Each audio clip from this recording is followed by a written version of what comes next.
கீழ்க்கண்ட வாக்கியங்களில் சங்க மருவிய காலத்தின் சரியான கூற்று எது? 1 மற்றும் 2 மற்றும் சரி. 18 நூல்களை உள்ளடக்கிய 14 கீழ்க்கணக்கு நூல்கள் பெரும்பாலும் ஒழுக்க நெறிமுறைகளைப் பற்றி கூறுகிறது.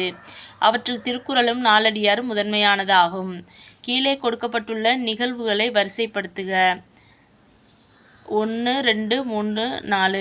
புலித்தேவன் இறப்பு, குயிலியின் இறப்பு, கட்டபொம்மன் இறப்பு, மருது சகோதரர்களின் இறப்பு.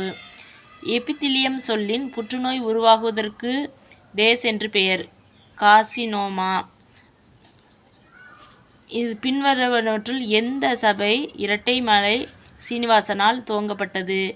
ஆதி திராவிட மகாஜன சபை. பொறுத்துக. சன்குதாரா. 2. என்ஜி மஜூம்தார். சன்குதாரானா மஜூம்தார். லோத்தல். 3. எஸ்.ஆர். ராவ். பனாவலி ஃபிஸ்ட். மிட்டாதல் ஜூரஜ் வான். கீழ்க்கண்டவற்றுள் தந்தை பெரியாரின் செய்தித்தாள்களையும் இதழ்களையும் கால முறைப்படி வரிசைப்படுத்துக. குடியரசு, புரட்சி, பகுத்தறிவு, விடுதலை. நன்றி, வணக்கம். நாளை சந்திப்போம்.